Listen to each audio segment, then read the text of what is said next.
Hi everybody, how are you? So happy, what day are we? Friday. I hope you're all well, and I haven't been online or done any videos in quite a while, like in a couple of weeks I think, and it's because I haven't been well. In a few ways I haven't been well. I've been very sore. When I say sore, it's pains and aches, my hips, my legs, my joints, kind of my muscles, my shoulder, as most of you know, has been very, very sore, and my mood has been very low as well, and no energy, and all of that comes from probably lack of sleep as well. I have the tamoxifen that I'm on for the breast cancer, kind of can cause insomnia, and so basically I contacted the hospital and asked could I just come off it because I'd had enough. I really had enough, and I spoke to a nurse and she said, I'll get your cancer nurse, and I asked not to speak to her because I always came off the phone from her not feeling very good about myself. So I just asked could I talk to somebody else if possible. So I was very lucky that the head nurse, cancer nurse, spoke to me, and she was so lovely. And she listened to me, which is really important. You know, she listened and she said that, you know, it would be advisable for me not to come off the tamoxifen because I didn't do the radiotherapy, and I didn't have a clear kind of, what's the thing called? Like basically they don't know if they've got all the cancer. The line, there's a name for it. This is typical menopause, forgetting everything. Anyway, so basically she said, look, we would prefer you not to come off it because you didn't do your radiotherapy, and you know, so what is the problem? And I told her, you know, I couldn't sleep. Now that hasn't really changed, but I can't sleep. I've hot flushes. I'm feeling really sick. All of these things, nauseous, no energy. So she suggested another type of medication which would help. Now, I've been put on a couple of medications, as people know, fluoxetine, which I had to come off because that doesn't work. And it was me that had discovered that, nobody else. And then I had to go to the pharmacy, say it to them, and they said it to my GP, and then my GP contacted the hospital, or maybe it was the pharmacy. And then they said to go on to sertraline, went on to sertraline, and then I was watching a YouTube video, and it said sertraline can stop working 70%. The tamoxifen. So I thought, like, I don't want to be on tamoxifen with all these horrible side effects, and thinking that I'm doing myself good when, you know, the side effects are horrible, but also like the health effects are not very good because tamoxifen can cause a few different things. I won't go into it now, but it's kind of, you see, you have to really try and think about, you know, what is more important. Do you know what I mean? Like, and that's why I decided not to do the radiotherapy. It's why I decided to take the tamoxifen. Some people don't do that. So anyway, she said there was another type of tablet I could go on, and it helps with hot flushes, and a lot of people go on to this particular tablet when they're on tamoxifen to help with side effects. So literally, I think it was she said she'd write to my GP, because I said by the time I get an appointment and everything else. So she wrote a letter to my GP. She said, wait a few days and call your GP and let them know that I have sent them an email and just ask for an appointment. So the doorbell rang, and the lovely man who delivers medication here, he gave me medication, and I looked at these things and I read that all the, you know, the contraindications and all of that, side effects. And then it said causes insomnia, please take only in the morning. And my instructions were to take one in the morning and one at night. So I went to the pharmacy and said, you know, what should I do? But there was a lovely Irish woman there, actually, from Sligo, and she said you have to take one in the morning and one at night. You can't just take two in the morning or just one you have to take one, because they're slow releasing. So she said, you know, just see how you get on, and she said, you know, you will feel better, but it will take 2 to 6 weeks for it to start working.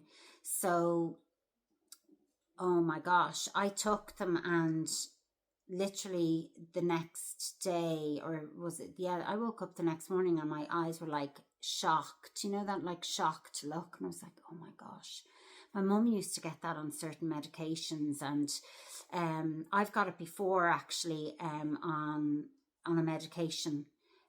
I took a medication before, and I remember just having this shocked look, and my mum used to get that. And they're anything to do with the brain, you know what I mean? Anything to do with changing the brain, which kind of frightens me, but anyway.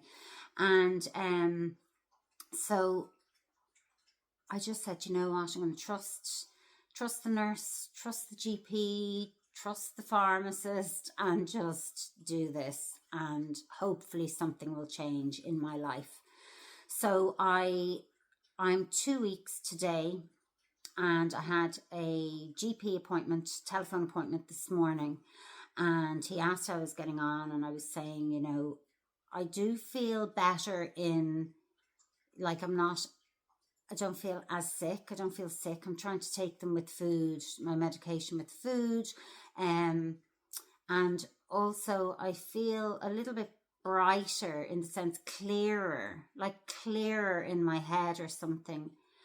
But I still have this kind of panicky thing and a low mood, a really low mood, to the point that I don't want to go out at all.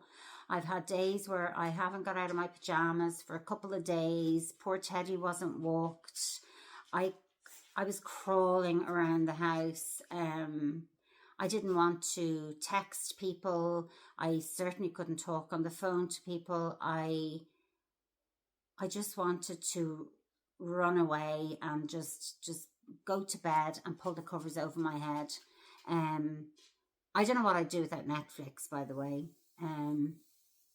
But I felt really low, and I was just saying I have that low mood and this kind of panic as well. I'm not motivated, and I have fear. And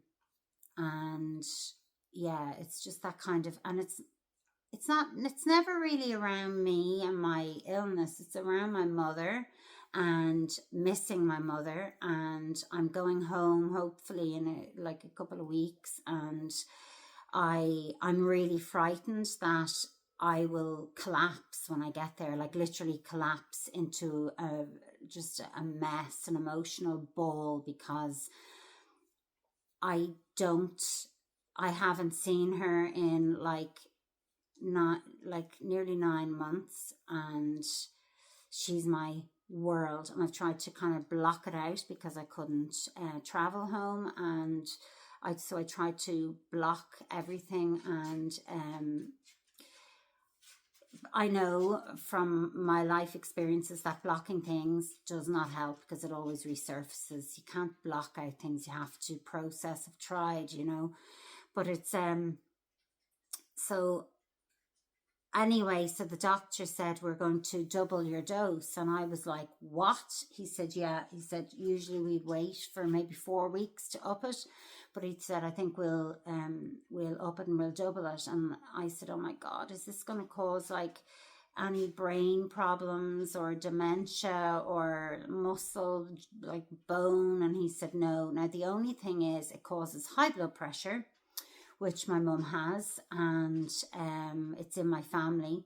The tamoxifen causes blood clots, and can cause blood clots and heart disease, and obviously womb cancer and things like that. But so I'm kind of trying to just kind of, you know, process that and accept that and get used to that. And now this other tablet can cause a lot of other things, by the way, but I focused on the high blood pressure and, you know, certain things. But so anyway, he's going to, so in 2 weeks, so to up the dose from the pharmacist, we'll probably send around the tablets today, and I'll start tomorrow and take them for 2 weeks, the double dose, and then I'll have a face-to-face appointment with my GP to tell him how I feel. And I was saying, I hope I'm just not going to become a zombie, you know. But I do feel better after 2 weeks of taking the small dose, the lowest dose. I do feel better. My mood is still low. Actually, there's the pharmacist. Hold on.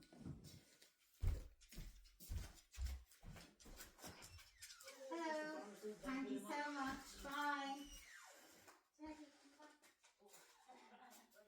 He is. Thank you.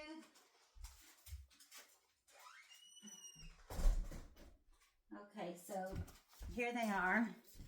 I was going to... So here are my tablets.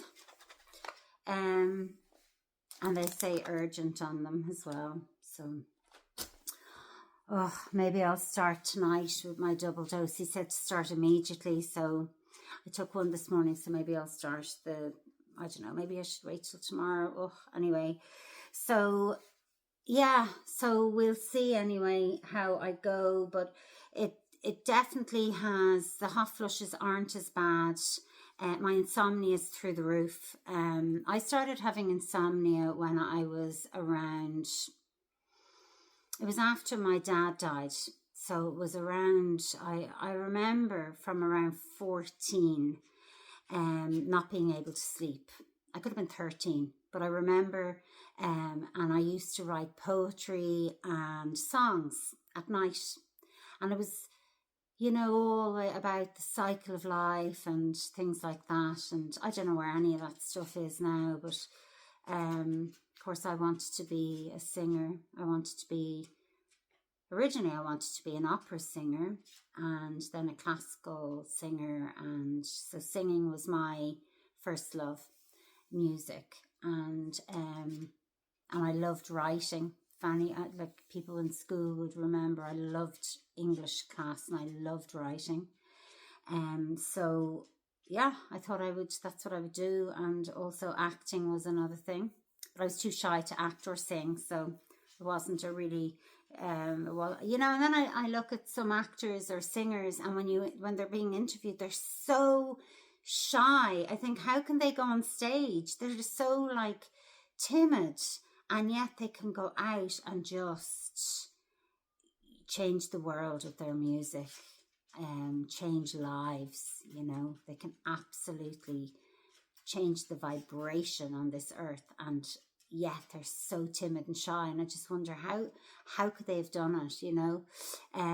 Also, I had no self-belief. I never had any self-belief either. So, you know, it's funny because I sometimes think people don't realize how shy I am. I'm actually very shy and I'm kind of reserved, but I've learned over the years to become more confident, I suppose, in the sense of just love myself a little bit more and not give myself a hard time, and to just embrace who I am and not have to be something I'm not. And you know, that's really important for me, to just try and accept who I am and love myself, you know.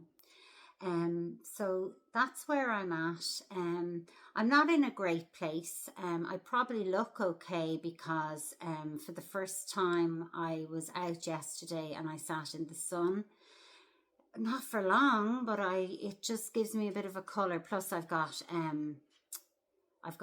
tinted moisturiser with factor 50 on my face, so it might give me a bit of a colour.